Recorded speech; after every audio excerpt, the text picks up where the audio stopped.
La Oreja. La Oreja. Un programa que escucha. ¿Qué escucha? Javier de León entrevista a protagonistas de la vida social. Emprendedora, resiliente y organizada de Maldonado.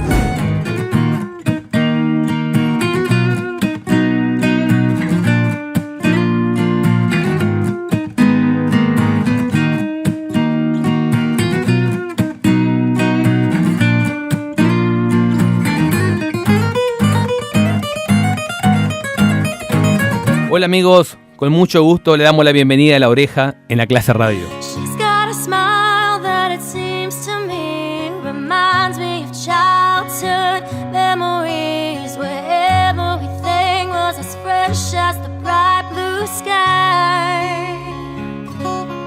Amigos, este programa, La Oreja, tiene como estrategia ir al encuentro de diferentes actores sociales del departamento y darle voz a los que no tienen voz, y visibilizar todo el trabajo social que brindan estos actores desinteresadamente para construir desde abajo una sociedad más justa e igualitaria. La Oreja pone el foco en lo comunitario, pone el foco en lo social, en lo colectivo, para que esta nueva ola neoliberal que sabe articular y concentrar poderes en pos del individualismo voraz privatista, meritocrático, de la cela tuya, se lo pueda combatir con un nuevo contrato social, es decir, un nuevo sueño colectivo donde prime la solidaridad y la igualdad de oportunidades como nuevos horizontes éticos deseables. Hay que pensar que lo comunitario sea aquello en lo que podamos estar juntos mañana y no solo aquello en lo que estemos juntos hoy. Entendemos que es parte del camino que tenemos por delante, es parte de las construcciones que nos espera para conquistar las libertades que nos faltan. La Oreja ya tiene un largo camino andado, viviendo y sintiendo diferentes realidades y problemáticas sociales. Hemos estado en merenderos, sindicatos, organizaciones de la sociedad civil, pastorales, grupos de adultos mayores, murgas, vendedores ambulantes, grupos de ayuda mutua, cooperativas, etcétera, etcétera. La idea es seguir caminando el territorio y que se abracen ese abajo con el nosotros pueblo, porque estamos convencidos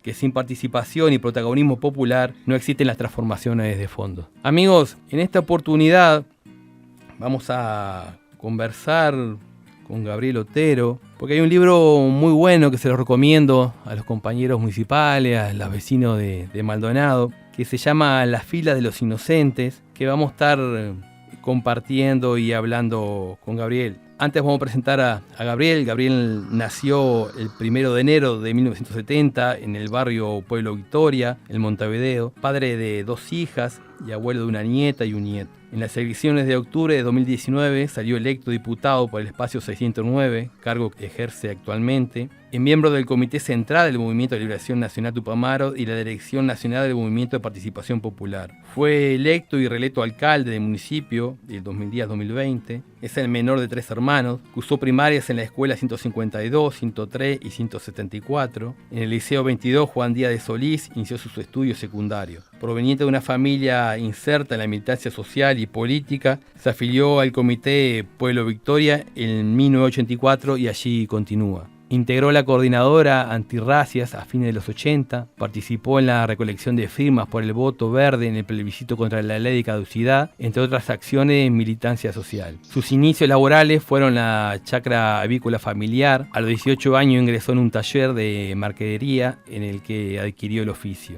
A los 23 se independizó con su taller propio. Con 26 años ingresó a una cooperativa de taxi. Su actividad sindical lo impulsó a la dirección del Sindicato Único de Automóviles con taxímetro y telefonista. Fue presidente de la Unión de Cooperativas de Automóviles con taxímetro y ocupó la Secretaría General de la Federación Cooperativa de Producción del Uruguay. Una de sus pasiones es la música, que sigue disfrutando en sus tiempos libres. Integra el conjunto de rock Hay Banda con un disco ya editado. Gabriel, buenos días, gracias por estar junto a nosotros en La Oreja. Bueno, muchísimas gracias por la invitación en primer lugar a La Oreja. Qué bueno es tener medios de comunicación, llamalos alternativos, llamalos más cercanos, llamalos comunitarios, pero que realmente lleguen a la población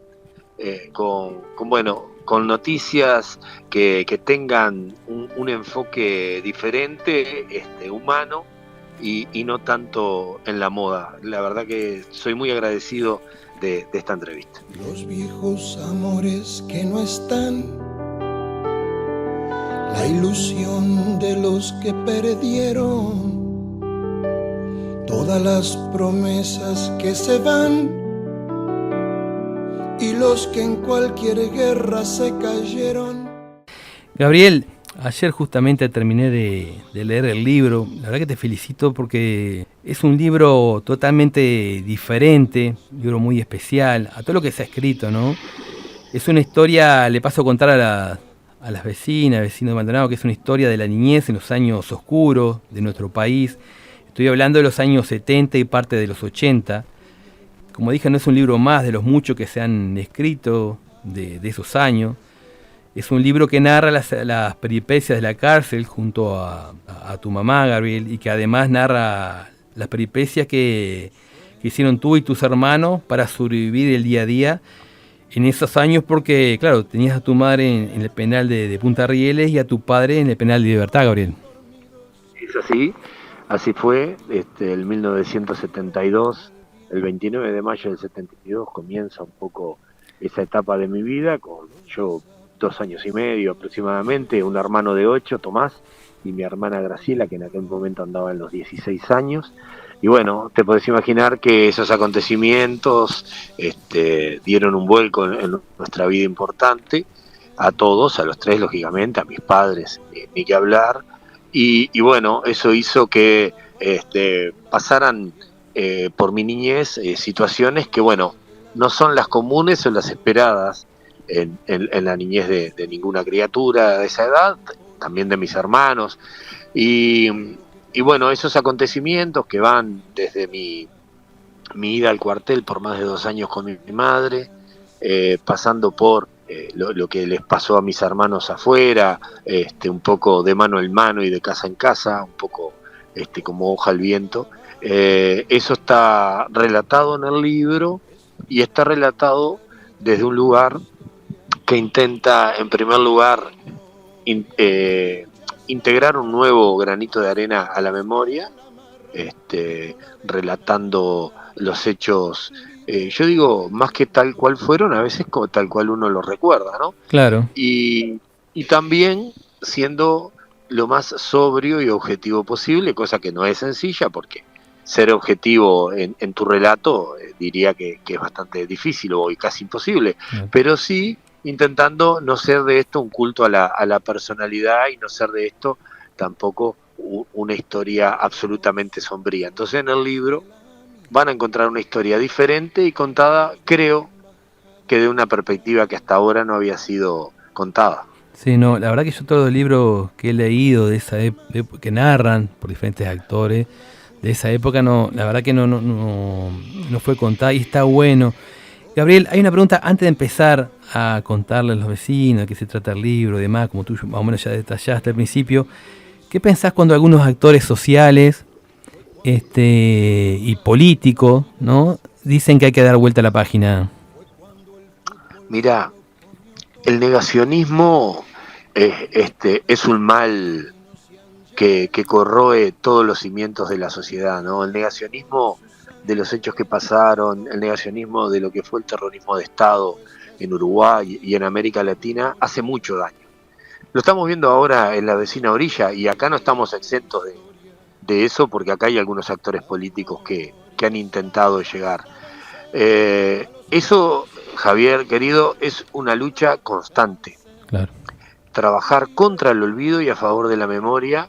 Por eso insisto que esto que ustedes hacen de estas entrevistas con estos relatos son el aporte necesario, que si de acá se dispara una conversación en una casa a partir de esta charla que vamos a tener, bueno, cumplimos objetivo. Hay que luchar contra el negacionismo. Es más, mirá lo que te voy a decir, debería haber una ley, Sí. Debería haber una ley que pueda prever algún tipo de pena a través de las faltas, sobre todo en actores políticos que nieguen el terrorismo de Estado, Sí. porque eso atenta contra la Vos sabés historia que y sobre todo contra lo que se viene. O sea que eso es espectacular lo que estás diciendo, Gabriel, porque siempre lo pensé. Porque viste que creo, si no me estoy equivocando, en Israel creo que hay una pena mundial, ¿no? Que los que están negando el holocausto, por ejemplo. Tal cual, tal cual, tal cual. Ayer se cumplió un nuevo aniversario donde se recuerda eso terrible que fue el holocausto, esos 6 millones de judíos que fueron masacrados, bueno, en situaciones más que inhumanas durante años en los distintos campos de concentración y obviamente que nos sumamos a eso y que no debe haber olvido, Sí. pero no tenemos que quedarnos cortos en la legislación en ese sentido. La negación es un acto cuasi delictivo a esta altura. La negación del terrorismo de Estado es un acto cuasi delictivo. La Oreja, un programa de palabra. Los desaparecidos que se buscan con el color de sus nacimientos, el hambre y la abundancia que se juntan. Gabriel, entrando en el libro, sé que cuando lo empecé a leer, una cosa me llamó mucho la atención, Gabriel, mientras que estaba leyendo, iba avanzando en la lectura. Es como con 4, 5, 6, 7 años, eras terriblemente maduro para todo lo que estabas viviendo, ¿no? Sí, yo digo que a veces los golpes de realidad y las circunstancias te pueden hacer madurar, te pueden también retraer en muchos aspectos, te pueden hacer inseguro en otros. Yo creo que esas situaciones que me tocaron vivir a mí y a mis hermanos, los tres tuvimos diferentes reacciones, pero sin duda que los tres adquirimos un sensor de la realidad. Pensábamos en cosas de chico y veíamos y observábamos cosas que a otro quizá que no estuviera, y está muy bien que eso no pasara, ¿no? Que no estuviera en esa situación, no se diera cuenta. Se maduró, se tuvo que madurar hasta por supervivencia, ¿no? Para tomar decisiones que tuvieran más acordes con alguna situación que te beneficiara. Había que madurar, y bueno, eso también es parte de lo que el ser humano encierra en sí mismo, ¿no? Por algo hemos pasado estos últimos miles de años superándonos, es decir, creo que lo tenemos incorporado todos. A mí me tocó despertar, sí, yo sin duda miro para atrás y me veo como un niño que pensaba de otra manera con 4, 5, 6 años. Siempre me digo, nací medio viejo. Sí, no, porque aparte me imagino que vos sos abuelo, de ver a tus nietos, Claro. y sí, pucha, yo a esa edad estaba en otra totalmente, ¿no? O sea, eran otros también los tiempos, Claro. y otra la historia también. Es tal cual. De hecho, nosotros presentamos el libro el 4 de octubre y estaban mis 2 nietos, Bautista y Alfonsina, Oh, y por las vueltas de la vida, en ese momento Bautista tenía 2 años y 6 meses, que era la edad que yo entré a los cuarteles, y mi nieta Alfonsina le faltaba 1 mes y medio para cumplir 5, que es la edad que yo abandoné los cuarteles. Oh, una cosa Se dio divina. así, Increíble. de esa manera, y es imposible no mirarte en perspectiva, ¿no? No, Es claro. imposible. Todo está clavado en la memoria, espina de la vida y de la historia. 2000 comerían por un año con lo que cuesta un minuto militar. Yo, Gabriel, vamos a contarle a los oyentes, porque obviamente esto no es un libro gris, si bien tiene historias muy fuertes, muy crudas, ¿no? Pero también tiene historias muy jocosas. Por ejemplo, yo creo que cuentes la anécdota, que a mí yo no paraba de reír, la de la lluvia de Paraguaso. Sí, claro. Sí, por supuesto. Eso fue algo, una bandideada que que nos mandamos con mi hermano, que en realidad nos mandamos, soy generoso, ¿no? Porque Tomás era el que en la historia, en el libro, se llevan varias anécdotas con Tomás. Tomás era un poco el ideólogo muchas veces de esas bandideadas, que también eran métodos de supervivencia, y yo era a veces un brazo ejecutor. Claro. Pero, por ejemplo, esa situación que se dio a partir de que mi hermano decidió que nos fuéramos de casa durante algunas horas, fue aproximadamente un día, quizás no llegó a tanto, pero fue desde una noche, tarde-noche, que salimos con destino a un lugar que nunca llegamos porque mi hermano no quería ir, que era la casa de unas tías, y bueno, y anduvimos rondando por ahí de noche, pernoctamos bajo un techo, año 1976 más o menos, por ahí 76, y bueno, terminamos yendo a la casa de un tío ya en la mañana, y inventando historias, y que habíamos salido a caminar, y esto y lo otro, y teníamos la plata del boleto y las chirolas, y nos compramos unos bizcochos y qué sé yo. Y bueno, llegado el momento también a mi tío dije, bueno, pero ustedes qué están haciendo acá, no sé cuánto. Y hubo que volver, porque tampoco en definitiva, lo que nosotros no queríamos ir era la casa de esas tías que nos habían mandado. Y bueno, cuando llegamos a nuestra casa, nos estaba esperando mi hermana, súper nerviosa, llorando, qué sé yo, y mis tías, el lugar donde nunca llegamos, estaban ahí, mis tías estaban ahí, súper furiosas y también nerviosas, ¿no? Tías por parte de padre. Y bueno, la cuestión es que se nos vinieron arriba. Yo me puse un poco ahí atrás entre mi hermano y mi hermana, pero mi hermano se llevó unos cuantos paraguasos porque llovía ese día, y el recuerdo que además está ahí escrito, una tía alentando a la otra, dale con el paraguas. Eso fue apoteósico. Sí. Es algo que yo me imagino que son de esas anécdotas que cada tanto cuando estamos con mis hermanos, esto y lo otro, surgen, ¿no? Porque no había forma que mi hermano se esquivara allá de esa lluvia de paraguasos, así que bueno. Carmen, dale con el paraguas, decía. Carmen, dale con el paraguas. Sí. Esa era mi tía chiquita que le decía a mi tía Carmen, Carmen, dale con el paraguas. No, además esa anécdota que me han hecho otras entrevistas, los periodistas, al igual que a vos, dice, yo quiero conocer a Tomás. Sí, y como eso también, otras cosas que también en esas situaciones un poco de calle que estábamos medios ahí en el aire. Bueno, surgían, ¿no? Claro. Metíamos mucha calle con mi hermano en esa época, porque claro, mi hermana trabajaba y nosotros nos quedábamos solos. Bueno, ahí en el libro está bastante detallado. Sí, no, está muy buena. Después tenés anécdotas imperdibles, como el perro del abuelo. De mi abuelo, sí. No, claro. y la salida que tuvo cuando... Pero un abuelo muy especial, era abuelos de antes, ¿no? Bueno, que era pocas palabras, vivía solo. No, el viejo abuelo, un hombre sin duda de antes, pero además de tierra adentro, un hombre claro.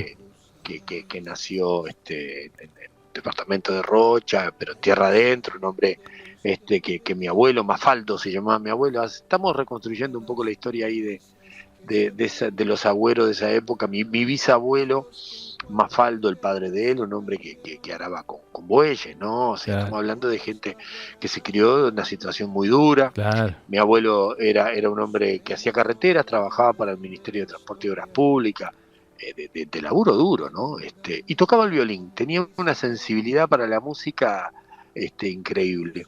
Y bueno, una vuelta lo fuimos a ver. Yo a mi abuelo lo vi pocas veces en mi vida, y esa vuelta que lo iba a ver era como la vuelta que más tiempo iba a estar con él, porque vino un hijo de él, mi madre todavía estaba presa, vino un hijo de él de Argentina, y bueno, llamó a mi hermana, dije, vamos a ver al abuelo, y fui yo, obviamente, y en el camino me dijeron, mirá que el abuelo es muy especial, me dijeron, mirá que es un hombre que, y vos, Gabriel, sos muy de preguntar, sos muy curioso, muy cogotudo, ¿viste? Y claro, yo llegué, y ese fondo, donde vivía mi abuelo, que alquilaba como un fondo ahí en una casa por ahí, por el barrio de San Martín y Boulevard allá en Montevideo. Y claro, 4 o 5 perros tenía el hombre, vivía en una piecita y se pusieron a hablar. Y en los gurises, en esa época, hablaban los mayores Claro. y vos ni Sí, hablar, ¿no? No, claro. No metías un bizcochazo Sí, ni... no. Y bueno, y la cuestión que yo recuerdo, mi abuelo le contaba que había ido al médico, le contaba a mi hermana esto, lo otro, y lo que comía y lo que no comía, y lo que tomaba y lo que no tomaba. Y yo estaba con los perros ahí en la vuelta, y en un momento entré para adentro, y me le paré enfrente y le dije, bueno, abuelo, pero ¿y por qué tenés tantos perros? El silencio que se hizo entre mi tío, mi hermana, no fue sepulcral. Me di cuenta que había hecho lo que no tenía que hacer. Bien. Y el viejo me dijo, ¿y a usted qué le importa lo que yo hago, tengo o dejo de tener?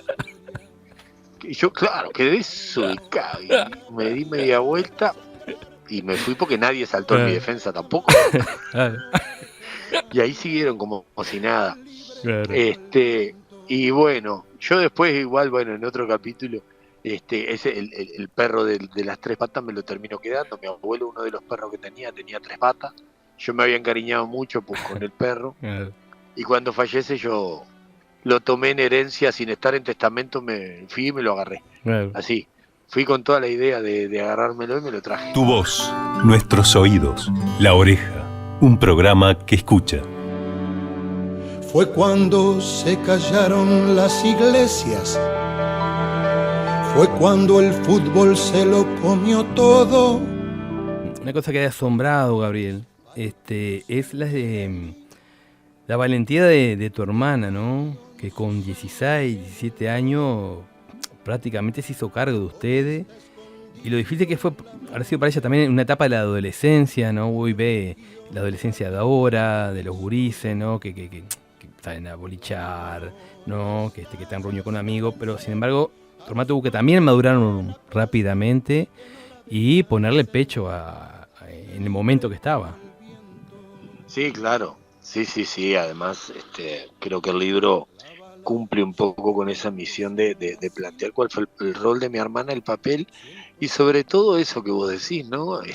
La madurez y la valentía que tuvo que tener cuando de un día para el otro los padres estaban presos, nosotros fuimos desperdigados, y tampoco en un momento donde había mucho respaldo familiar, no es que tampoco se peleaban por tenernos, por situaciones diferentes que ni siquiera juzgo, ¿no? Simplemente que Claro. es una realidad, Sí, había mucho miedo, Gabriel, había mucho miedo. muchísimo miedo, y también incomprensión, y bueno, también un poco de desapego, pero la cuestión es que mi hermana no se quedó en eso, sino que fue afrontando de una u otra manera, en primer lugar, en la búsqueda de mis padres, porque mis padres, después que mi hermana estuvo detenida en Laguna del Sauce con mis padres, estuvo detenida unas cuantas semanas, donde mis padres estaban a 10 metros de ella, obviamente siendo pasibles del tratamiento que se pueden imaginar se le daba a los presos cuando caían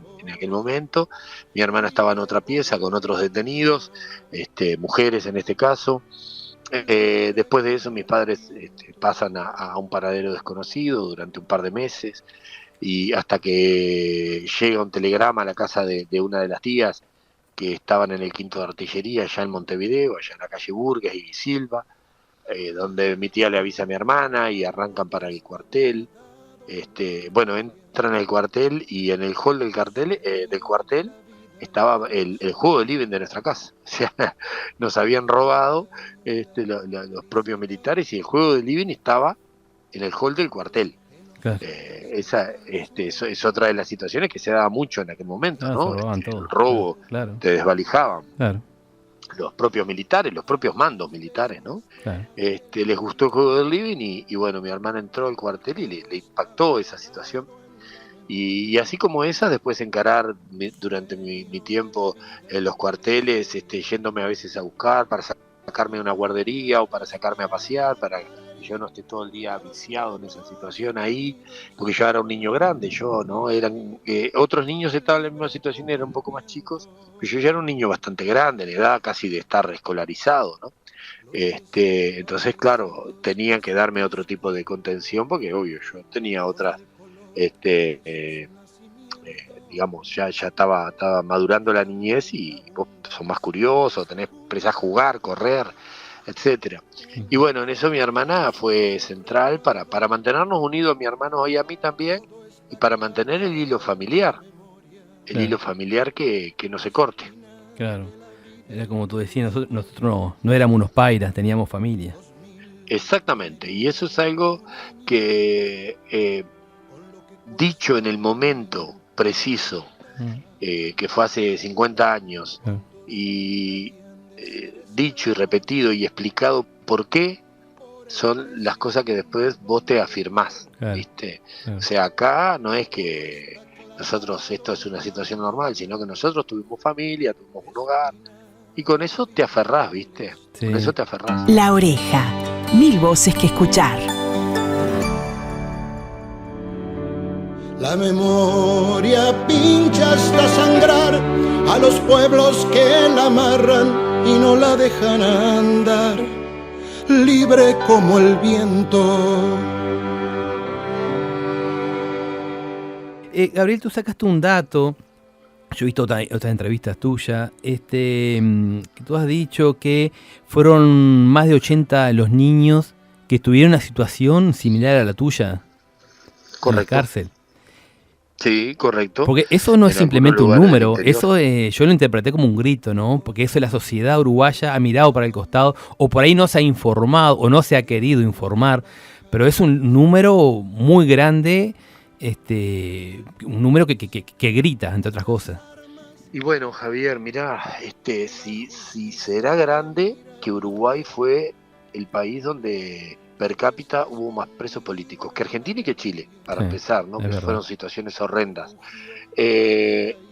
80 niños que pasaron por situaciones de campo de concentración, con madres presas, enfermas, con madres para dar a luz, con madres que algunas dieron a luz prácticamente sin ningún tipo de condición en el lugar, ¿no? Ya no te hablo de que hubiera un médico, ya no te hablo de que hubiera una sala, ya no te hablo que después hubiera espacios para amamantar, ¿no? Estamos hablando de situaciones muy complicadas, de una opresión y una tortura psicológica sistemática. Entonces, cuando a veces te quieren vender a algunos de estos negacionistas, la dictadura no fue con los niños, no, la dictadura fue con todos. Exacto. Y con cada uno de los que integramos el pueblo, pero específicamente además se ensañaron porque la idea siempre fue exterminar, no hay otra forma de verlo, ¿no? Los desaparecidos que se buscan con el color de sus nacimientos, el hambre y la abundancia que se juntan, el maltrato con su mal recuerdo, todo está clavado en la memoria, espina de la vida y de la historia. Gabriel, ¿sabes qué? Yo los libros que he leído, pocas veces está también representado, está bien interpretado lo que tú escribiste en el capítulo de Amamantar en la cárcel, la nueva versión de Rómulo Remo, la parte que tú escribiste sobre el hambre. Y dice así: pocas cosas atraviesan un cuerpo y lo marcan para siempre como el hambre. No el hambre de unas horas, de un día, sino el que vas acumulando, el que se instala en el cuerpo, el deseo de comer un plato digno y quedar satisfecho, la necesidad de un desayuno, de una cena, para que el sueño sea reparador. El hambre fue un arma que no dudaron en usar los oficiales, que hicieron de la necesidad de la comida, el deseo, una herramienta para demostrar el poder que ejercían sobre los prisioneros. Qué fuerte. Y así fue.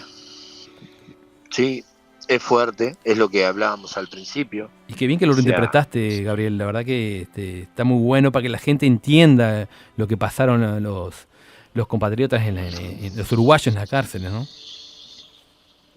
totalmente. Y además fue una acción sistemática. Mirá, después que salió el libro, me llevan a una entrevista con el profe Piñerúa, una muy linda entrevista en TV Ciudad, y fue Graciela Jorge, que fue una de las madres que estuvo en los cuarteles con la hija, con Gabriela Fernández, y ella recordaba que, por ejemplo, cuando 30, 40 niños, ponele en el cuartel de Blandengues, en el cuartel de Ismes, que fue donde yo estuve, entonces se hacían guardia las mujeres, las madres, para despertarse a las 5 de la mañana y empezar a hacer mamaderas, que es más o menos cuando un niño, Claro. en general, más de meses, ya te digo, era el más grande yo, que cumplí los 3 y los 4 años ahí, pero después había bebé. Entonces había que prender un primus, con todo lo que eso conlleva, ¿no? Prender un primus, a veces sin alcohol, a veces solo con querosén, poner una olla grande a calentar la leche. Bueno, muchas veces lo que pasaba es que la guardia iba y apagaba ese primus. Claro. Iba y lo apagaba. Imagínate, ¿no? En ese momento donde empezamos a berrear los niños, los bebés, a berrear por la mamadera, por esto, por lo otro.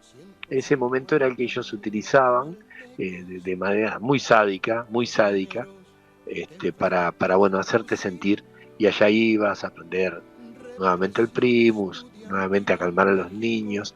Como eso, situaciones de tener que cocinar con grasa, ¿no? De tener que cocinar para niños con grasa. Ya no hablemos de un poco de aceite, no hablemos de ese tipo de cosas. Y bueno, esa situación es una situación bastante complicada. Sí. Sí, Gabriel, te saco un poquito de esa parte. Contame un pedacito, por favor, la anécdota de la abuela Selmira cuando te llevó a la iglesia evangelista, ¿era? Porque esa es Te tremenda. divertiste con eso, ¿no? No, esa es ese tremenda. recuerdo. Sí, La leí como 2 o 3 veces y no paraba de llorar de la risa, porque aparte me la imaginaba, claro, un niño chico queriendo hacer las partes de subir y bajar Claro. los brazos. Bueno, mi abuela Selmira, Selmira Vicenta Agüero Fernández, nació en Lascano, vivió toda la vida en el los últimos años de su vida en Maldonado. De hecho, ahí yo tengo un montón de primos, decenas de primos, porque era una familia muy numerosa, decenas de primos. Y la abuela era muy cristiana, muy creyente, era de la iglesia evangélica,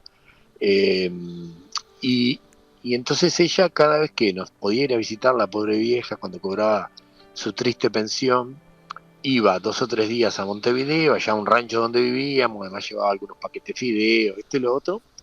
Pero claro, ella los días que estaba ahí quería ir a la iglesia. Entonces, cuando llegó, lo primero que hizo fue contactarse con vecinos y preguntó dónde había una iglesia para ir. Y a la iglesia, si iba la abuela, iba Gabriel, ¿no? Claro. Entonces, la vieja me llevaba, pobre, y yo siempre tuve, y conservo, creo, alguna virtud, que si tengo sueño me duermo, por suerte, es una virtud eso, ¿viste? Y entonces nos metíamos en el culto, ¿no? Como le dicen los evangélicos, y se cantaba, y se gritaba, y se levantaban las manos, y se paraban, y se agachaban, y se volvían a parar, ¿no? Y eso era una cosa tan, yo le digo con muchísimo respeto a esto, Claro. y con la visión de aquel niño, ¿no? Claro. Algo tan absurdo y lejano, Claro. para mí, que yo no le decía, ay, abuela, por favor, yo me quiero quedar sentado. Claro.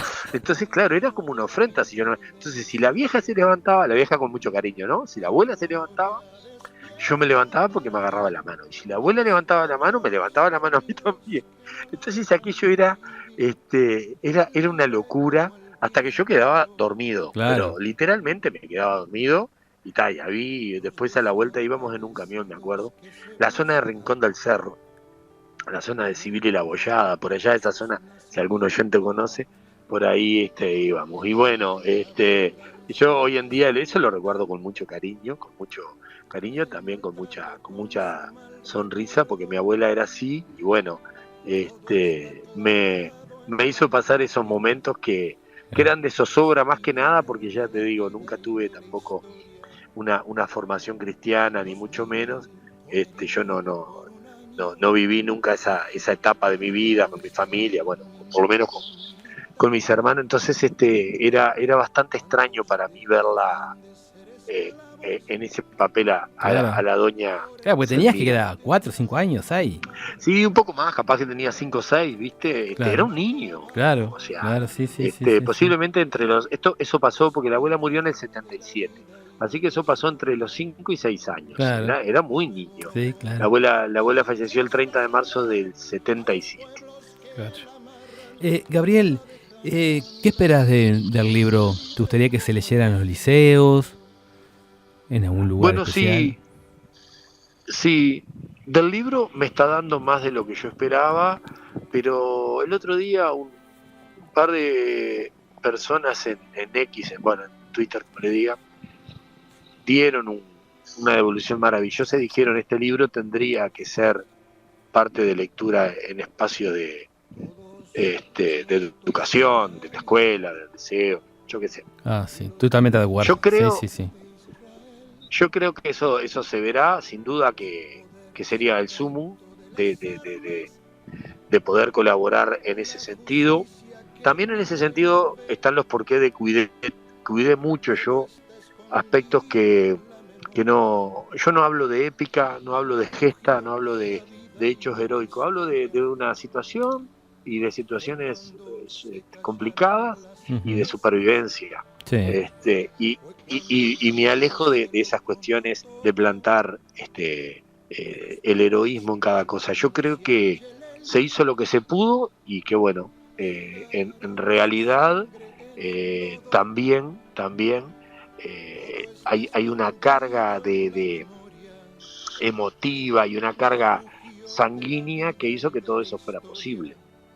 Porque en definitiva las fuerzas las sacamos, pero también había algo ahí que nos movía a todos, ¿no? A mis hermanos, cuando digo a todos es a mis 2 hermanos y a mí. Fue muy muy en conjunto todo esto. Y bueno, es lo que intento reflejar. Claro. Gabriel, la última. Si me permites, hay un capítulo cortito que quiero leer que se llama La importancia del desayuno. Porque aquellos que somos padres de adolescentes, ¿verdad? Que padres presentes, que nos preocupamos por nuestros hijos, si comieron, si se bañaron, si se lavaron los dientes, si desayunaron, ¿no? Y hay algo muy emotivo al final de este capítulo que termina contando algo muy especial con tu madre, que se llama La importancia del desayuno. Mis hijas, siendo pequeñas, siempre fueron a la escuela por la mañana y entonces era bastante común andar a las corridas primeras horas. Llamarlas una vez y 10 veces más para que se levantaran, tomaran la leche y comieran algo antes de salir. Así fue siempre. Los fines de semana, el desayuno se lo llevábamos a la cama y mimoseábamos con ambas mientras compartimos bizcochos o algún alfajor. Un día me pasó que entré a su cuarto con la bandeja y el desayuno para ambas y al abrir la puerta y verlas durmiendo, tuve esa calma que únicamente puede transmitir los hijos a sus padres. Quedé mirándolas y sin darme cuenta, fui imaginando cómo hubiera sido una vida diferente, cómo hubiera sido una infancia en la que despierten con un desayuno y un abrazo. Hasta ahí podría tratarse de una fantasía, de un preguntarme por qué me pasó y tal y cual cosa, pero no fue así. Trasladé ese sentimiento a mis viejos y en ellos el resto de las compañeras y los compañeros que, además de estar recluidos, de estar en condiciones infrahumanas, debían enfrentar las dudas sobre cómo estarían sus hijos. ¿Desayunarían? ¿Tendrían la posibilidad de que alguien los despertara con una sonrisa? Me atormentó pensar en ese sufrimiento de mis padres, pero nunca me puse yo como centro de esa situación. Ese dolor es intransferible, no hay relato posible que lo describa. Por eso, aquel instante, aquello que me pasó, que sentí, fue fundamental para darme cuenta de algunas cosas que no habían pasado de largo, que estaban ahí para hacer algo con ellas. Y entonces entendí por qué lo primero que hizo mi vieja cuando salió de la cárcel fue hacerme el desayuno y llevármelo a la cama. Sí. Tremendo. Sí, porque ahí lo que intento también es la emotividad, existe en sí misma en el relato, pero lo que intento ahí es hacer ver que la situación en sí misma, ¿no? Que uno crió a sus hijas con todo el cariño del mundo, Claro. atendiéndolas. Si tenés hijos, vos ya sabés lo que es que se levanten, Claro. llevarle la leche, dale, apurate, esto y lo otro. Y ese momento es único y se repite muchos años, pero cada día es único. Y ese día pasó que cuando le llevé esa bandeja a las dos que estaban las dos durmiendo, Micaela y Melina, a mí se me vino ese pensamiento de una manera, llegó. No sé si lo traje o qué, y lo primero que hice fue ponerme en el lugar de mis padres, porque yo sé que de adentro, además está confirmado esto con relatos de compañeros que estuvieron con mis padres, porque mi madre murió muy joven también y muchas cosas que no pude hablar con ella, nada en realidad, y mi padre también, que ellos pensaban eso, bueno, mis hijos que están en banda, bueno, hoy habrán desayunado, habrán comido, o sea, cómo se habrán levantado, y eso suman, ¿no? Día, 2 días, 3 días, una semana, un mes, un año, 10 años. Es así, entonces mi vieja indudablemente, por eso digo, después, y para eso está la vida, para darte cuenta de las cosas después, No. todo a su tiempo. Exacto. Mi vieja cuando salió, que salió muy enferma, murió al año y medio que salió de hecho, lo primero que hizo fue, ya desde el primer día, despertarme con el desayuno. Cosa que hasta ese momento para mí era, yo me levantaba, a lo sumo me hacían la leche, pero no, era el bizcocho, me acuerdo de enfrente, del almacén de enfrente, el bizcochito con crema y la leche. Y eso es algo, viste, que lo precisa el niño, pero también lo precisa el padre o la madre hacerlo, ¿entendés? Y mi vieja indudablemente necesitaba hacer eso. Y era conmigo porque ya mis hermanos eran bastante grandes, ¿no? Ya cuando ella salió. Entonces, esas cosas que te dejan los padres así con gestos y que después las lecturas, por suerte, llegan, ¿no? En esa cuestión de que somos nosotros y nuestras circunstancias. Y bueno, me parecía lindo ponerlo en el relato para acordarme de todos y todas aquellas que pasaron por las cárceles y que realmente tenían, algunos sabían que estaban con los abuelos o con hermanos, o uno de los dos estaba preso y estaban con el otro padre o madre, pero hubo muchos casos, que como los nuestros, que estaban los dos padres presos, entonces es muy difícil un trago. Por eso también, te digo más, y viene, lo digo en el libro, muchas presas, mujeres que pasaban estas circunstancias, enfermaron del cáncer linfático que finalmente fue el que mató a mi madre, ¿no? Que es un cáncer que tiene mucho que ver con emociones, con situaciones, exactamente. Claro, exactamente. Sí. Todo está cargado en la memoria, arma de la vida y de la historia. La memoria apunta hasta matar a los pueblos que la callan y no la dejan volar, libre como el viento, libre como el viento. Yo, Gabriel, ya te digo, gracias por haberme regalado este libro. La verdad que me hizo conocer una historia del Uruguay que siempre, yo la verdad que quiero decir que la desconocí. Sabía que de niño no sabía que eran tanto, pero claro, el tema de lo que tú relatas es toda la peripecia después de lo que quedaste, que saliste de la cárcel siendo un niño con tus hermanos. Y la verdad que yo vuelvo a decir a los oyentes, les recomiendo esta lectura, es imperdible, porque ayuda muchísimo a la memoria y a no meterse en ese relato que nos quieren hacer de dar vuelta a la página, decir que acá no pasó nada y está todo bien. Gabriel, gracias por la confianza y gracias por acceder a esta charla. Muchísimas gracias a ustedes. Insisto una vez más, son las charlas y las entrevistas que más disfruto, la de gente que hace comunicación porque lo siente y porque es un deber también. Muchísimas gracias a La Oreja, bueno, a todo el grupo de muchachos y muchachas que van a poner trabajo en la edición, especialmente. Y bueno, y un saludo también para todo Maldonado, que insisto, gran parte de mi historia humana. Mis hermanos nacieron, uno en San Carlos, mi hermana en Maldonado, Fernandina, mi hermano en San Carlos. Y yo nací en Montevideo, ya fui el hijo de la vejez, ¿viste? Claro, sí. Pero bueno, siento el Maldonado y en Rocha siento mucho cariño por la historia de mi familia, que por supuesto es la historia de uno en definitiva. Muy bien. Gabriel Otero, muchas gracias. Abrazo. Vamos arriba.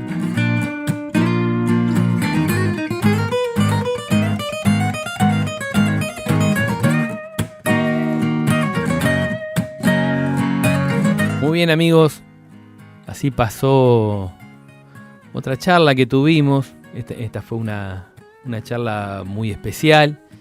Yo agradezco mucho, no me quiero ir sin antes agradecer a Robert Núñez por la edición, al Fede, que son compañeros que siempre están. Agradecer a la directiva del sindicato por la confianza y porque creyó en este proyecto de que el sindicato baje al territorio y lo recorra y que vaya en busca de esos actores sociales. Amigos, nos estamos reencontrando la semana que viene. Gracias. La Oreja. La Oreja.